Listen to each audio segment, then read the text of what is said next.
All right, what's going on, guys? This is Logan with West Desert Wheeler. Today we've got our new Axial Coyote out here, and we're going to show off all the new features really quick. We're going to get it on the rocks and see how she performs. So let's take a look under this body, and I'm going to very quickly point out everything that has been updated or is new. This is going to be quick, but there's a lot to it. So one of the very first things we're going to talk about is the body itself and how it releases. There are no body pins. There's this hard molded plastic piece here. Just pinch that, your body releases. How quick and easy and convenient is that? What's funny is I was grabbing this truck to head out to make this video today, and I was like, okay, I think I got everything. I was like, ooh, body pins, make sure I got body pins. And I was like, oh yeah, it doesn't need body pins. That's super convenient, because I've forgotten those plenty of times and ruined my wheeling trips because of it. So this is an SCX10.3 chassis. So it's familiar geometry, but these rails are now one piece. So the rails themselves are new and upgraded. The front bumper, the front cross member, our panhard mount for our 3-link, the servo tray, the shock bodies, or the whole shock really, the new wheels. These are new tires. They have dual stage foams in them. We have new smooth sliders, a new skid. We have updated links with high clearance links in the rear. The rod ends are smoother now. We have the new molded plastics for the body system. We have a new battery tray with this huge rubberized strap that makes sure it's super secure. We have an updated transmission spur gear cover to give you the added clearance for the battery tray. We have an updated receiver here. What else? We got a new rear bumper. I'm probably missing some things, but overall, just about everything on this truck has been touched. So this thing's definitely had a makeover. It's also got a sweet winch mount here, which has a micro adapter right here, or you can remove that and run a full-size winch. It's got the Fairlead line it's got the line management system right here that would go from here out the Fairlead in the bumper, where your hook can sit a little bit recessed. The body itself is reinforced on the bottom side with those plastic pieces. It's very hard to point this out with one hand. This guy here, don't throw it, locks into this guy, and the rear just snaps down. So slide that forward, do that. I did that one-handed, pretty easy. Let's get on the rocks, see how she climbs. I suppose I should point out, if you notice, this guy has brass knuckles on it. These are from SSD. These are not from Axial. I just decided, you know what? We're going to see plenty of these RTRs run. Long term, I will absolutely put forward weight in these trucks, so I just put forward weight in now. And we're still going to run the RTR electronics, tires, all the things. I just put more forward weight in it. One other awesome feature that we're going to see in this truck is a little bit of overdrive. We have a overdrive ring and pinion in the front axle. Now this truck is on portals. So lots of aftermarket options available for this portal design here to get added overdrive in the portal gears. Now what's interesting is having overdrive portal gears on the Capra portals and the 10.3 portals, they're the same. So if you see something advertised for Axial Capra overdrive for the portals, it will work in this truck as well. As you add overdrive to those portal gears, it increases the size of the small gear in your portal, which makes it stronger. So adding overdrive actually increases the strength of the portal gears. Holy cow, man, that was a legit line. And she pulled right through that. Very, very cool. That was a gnarly line. And like one shot, cruise through that. Now this is, you'll see me take some backups and whatnot. This is fairly new terrain to me. I've only driven this one time, and I did it with a Capra. And this truck is about 2 inches narrower than a Capra, so it's new terrain for me. Let's see if we can squeeze her through. Oh.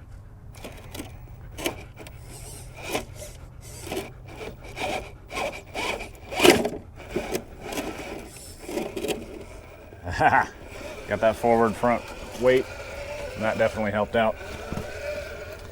But this truck's pretty cool. I've actually driven this quite a few times. I've gone out with my buddy Connor, who works for Axial, and we've done a little bit of product development testing here. Oftentimes they will get samples of, hey, this is 1 spring rate, Here's another spring rate. We need to go drive these trucks side by side. Those sliders being smooth right there definitely helped us work our way through there. But there's times where they'll get just slight variations on things. For example, spring rates or foams or tire compound, and they've got to go drive trucks side by side. And so it's just easier to get another person's opinion on it as well. So occasionally I get the invite to go with, which is pretty cool. It's always fun when you get to go drive the new thing nobody knows about yet and give some input. Now, I'm not saying that I had like any real sway on the way anything went, but I provided, you know, opinions on what my impressions were. Now, I will say that these bodies come in 3 colors that I know of. There's a light gold, a silver, and a blue. I was sent the blue from Axial, so my thanks to Axial for sending me a truck. I do really like the blue, actually. Like, if I were to choose one, that's probably my choice. This is not how I crawled this last time. I tried to balance out the wall last time, but this almost looks like it could work. There's lots of dirt. Got to dig through it to get to some rocks and some traction. There we go. Now, that is one thing that I've noticed on these tires and foams. These are very compliant. The compound here is very soft. These are very soft, squishy tires, which is great for an RTR. Typically, RTRs are the lightest version of a truck that you'll find, because once you add weight to them, it makes them heavier. But being RTR, you need a soft tire to comply. With a lightweight truck, if you have a firm tire, they're just gonna drive over it like a tire that's fully aired up on a real truck. And then on top of that, these guys have dual stage foams. Now, the inner foam is open cell like the outer foam. There's just 2 layers, and the inner layer is a little more firm. So the outer layer is going to conform really good, but then if you turn on like a downhill, this is going to support the sidewall more and not let the tire just fold over. So that's a big upgrade there. It's really cool to see directly from Axial. Now, the AR45 portal axle, which is found on this truck, we're getting a great view of it right there. The panhard mount is known to break on previous models, and they reinforce the plastics up there where the sideways link attaches to that axle housing. So that's reinforced to help minimize parts breakage, so that's cool. And we're also seeing like Axial react to feedback on their parts, so that's always good. As well as the diff covers on these guys have been upgraded to a smoother design to help slide over rocks a little easier. The pricing on this guy as of release has been set pretty aggressive as well. So there is the basic RTR version, which comes with all the electronics, everything ready to go, minus a included battery and charger. That's the setup I got, and that's fine because I already have batteries and a charger. And then Axial also has a fully RTR version that comes with a Spectrum battery and charger, and they charge $50 more.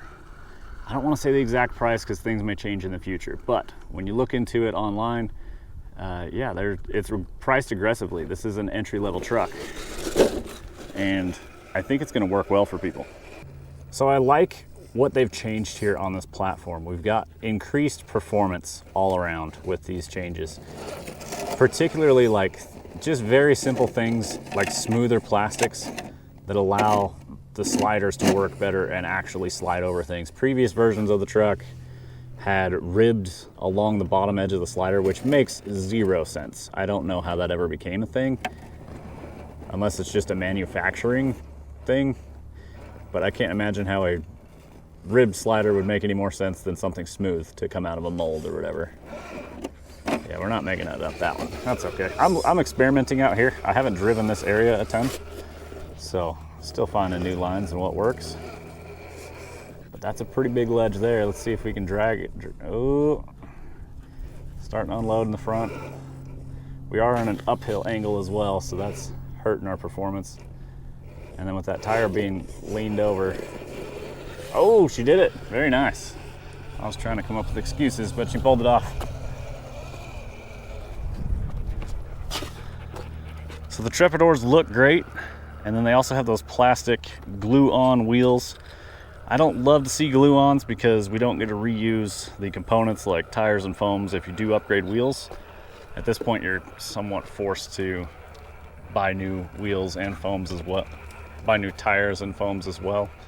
But it's cost effective, and that's one of the ways they get this truck to you in a little more affordable fashion. So this truck is a nice lightweight package. So it's not as difficult to drag it up and over obstacles. With the increased performance of things like those smooth plastics and the belly and the sliders and the high clearance links in the rear, this truck's just gonna work better out of the box, which I am all for.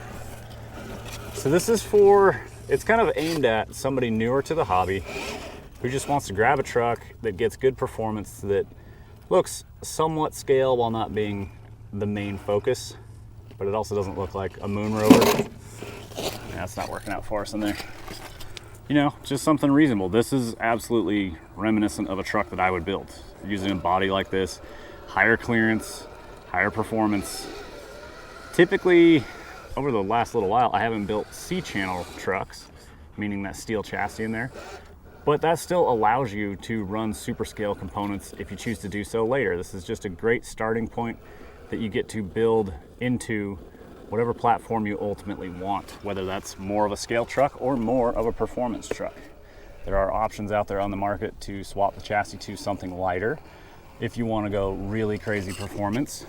And then of course you could swap it over to something like the scale axial bodies like the CJ7 or something. It might make more sense just to get a CJ7 from the start down the road, but you could convert this. It is possible to do. There's my trail dog Sydney with us. She loves being out here on the rocks with me. This is a new area for her, so she's still out exploring and finding new spots too. Looking for lizards, I'm sure. All right, let's see a cool little set of ledges here I want to try out. We're gonna see how this goes. I just noticed they've also got a little plastic piece up by the nose of the chassis and the fender. It kind of just blocks out some potential light coming through the body, just make it look a little more closed up. Not quite a fender, but somewhat of a lining there. Ooh, that's good and steep for this truck. Get those fronts to secure up top. Get a little angle on it. Nice, that was a good pull. That was good performance there. Now, again, I do have added brass weights in the front, but I would suggest that for anybody who gets one of these trucks. I will be sure to link below to a set of those knuckles from SSD. I've run quite a few sets of them, and I'm a fan. Their fit and finish is always good. They're also not just a brass color and finish. They're kind of a black chrome, which is a little more subtle than having brass on the knuckles, if you care for such details.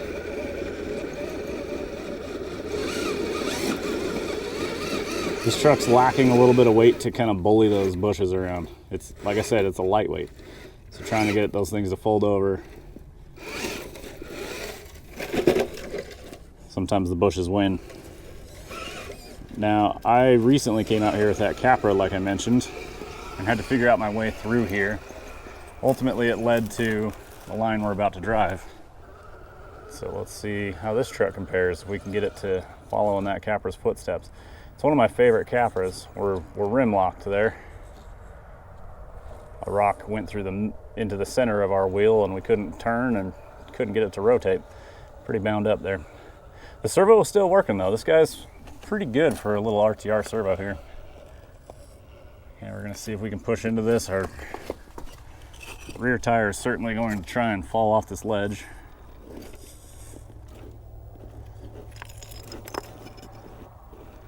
Yep. Oh dear.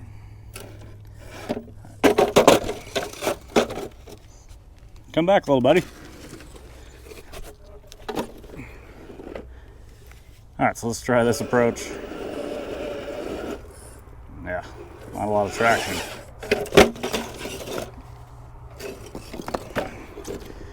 Beating on this thing a little bit. Got to see if that body will click off or not.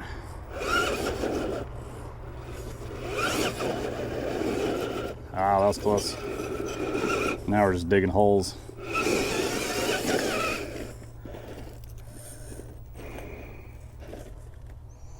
Okay, let's get that left rear to climb this rock.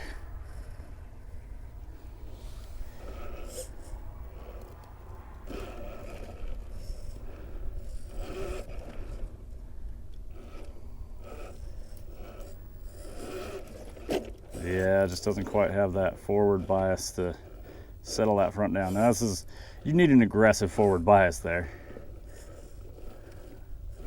There we go. Maybe that's what we needed in the rear. Oh, settle down. Maybe the 3-link is causing it to fight back a little more than my 4-link guarded. That's all right. This is a very difficult line. I don't think she's driving up this one today, though. Man, super fortunate to have this terrain available where I'm at. Just looking around, like I say, this is kind of a newer area that I've been exploring, and there's just lines everywhere. The problem is I just haven't driven it enough to really know what should or shouldn't be able to be driven. So we're learning with this truck, which can make, oftentimes it leads to, no, you can't drive that, which kind of makes the truck look bad, but it's not the truck's fault. See, like that, it's just a little too steep for probably every RC, but follow that front end around. I actually am fairly impressed with the crawling feel. See the smooth skid, high clearance rear links, come on. Nice, she pulled up. I am fairly impressed with the feel of the electronics in this. It does crawl pretty good, and like even downhill, it's fairly controlled. So not many complaints in that department, honestly. For a simple RTR system, it feels pretty good. There are added gears included in the packaging. I believe that is for if you straight axle swap this, you can reduce, or you can increase the gear reduction in your transmission to make up for the portals.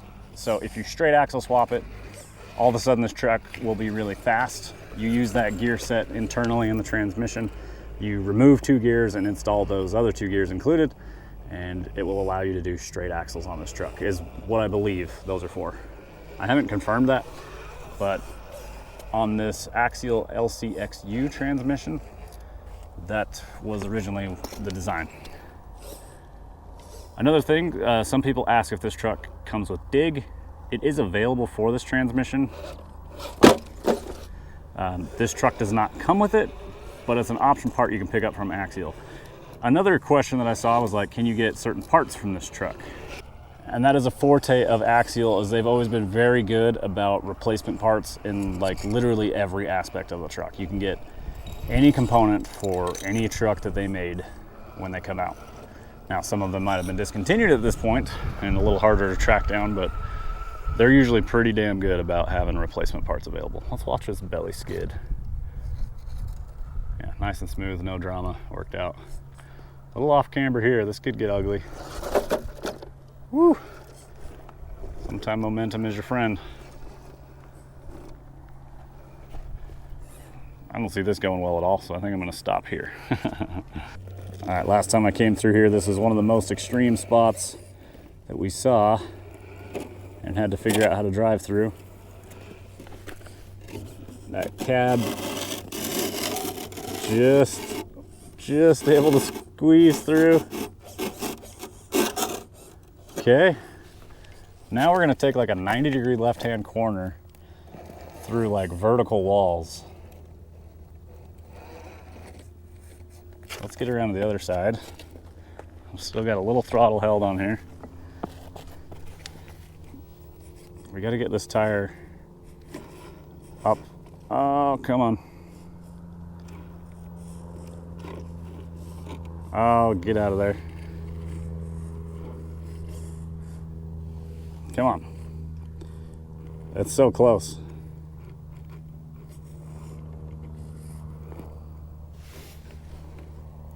Yeah. Oh, come on. It likes when it's pinched in there, but it can't pull through on its own without having that bind in the front end. It stands up. So that would suggest to me like the springs are a little stiff for this level of driving, which this is like a ridiculous amount. This is just to see what happens. I don't expect this to do it. It's just to mess around and find out, as they say. Yeah, I think that's the answer we're gonna get here on this one. That's fine. This is a super extreme obstacle. I was just curious what this thing would do in here. So what do you guys think of the new Axial Coyote? I've been thrashing on this thing a good bit, letting it take the falls, seeing if it breaks in half, and so far, it's pretty stout. It's pretty good. I haven't had any issues with my body clip system popping out or anything like that, which I never did in testing. I never saw that happen, so that's good. It's a good secure clamping system on there. Super convenient and easy to pop off. That's one of the most annoying things when you're out on a trail ride, is trying to take out all your body clips, not lose them, swap your battery.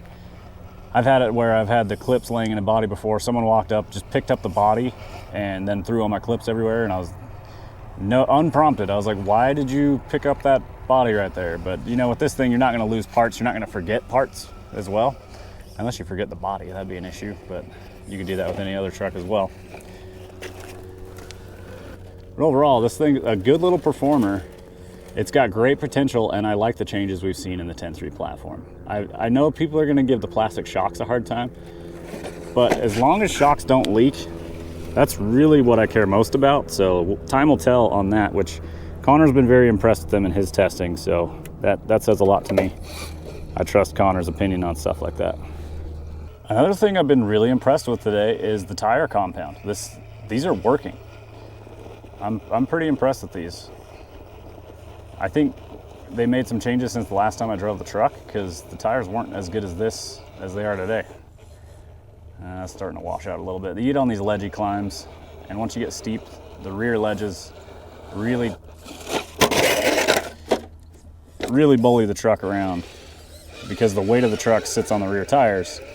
So when the rear tires encounter a ledge, it kind of takes control of the truck and bullies it around. Like that. There's a big ledge on the left rear.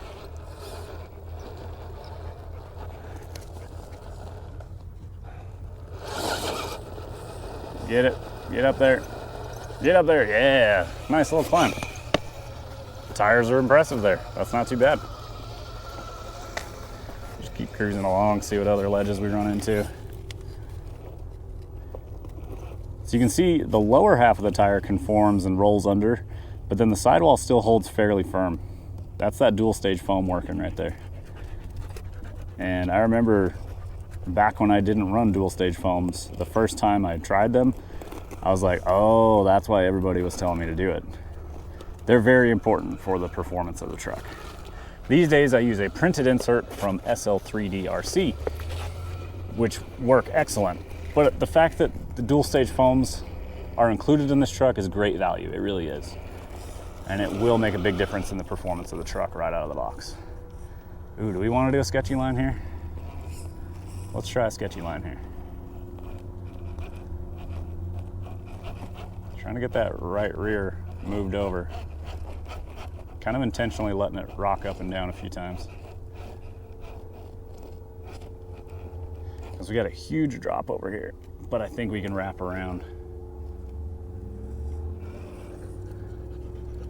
Let's get in a position where I can catch this a little easier. She's got the hook. I think it's got it. Yeah, that was a good sketchy line. Nice, that was cool. Get up and around that point. Don't fall. The Coyote made it happen. Okay, more sketchy lines here before we end this video out. Got a big cliff off to our right. If she takes a roll, she's going down. I don't know if I see a way through here or not. That's why we're gonna find out. Ooh, that's it. That could work. I like it. Oh, don't do that. Yeah, okay. Whew. Big ledges, big ledges. All right, working our way up to the top of the mountain here. Oh, listen to what I'm telling you to do. Okay, I guess just drive up the 5-inch ledge. That's cool. Ooh, a little bump.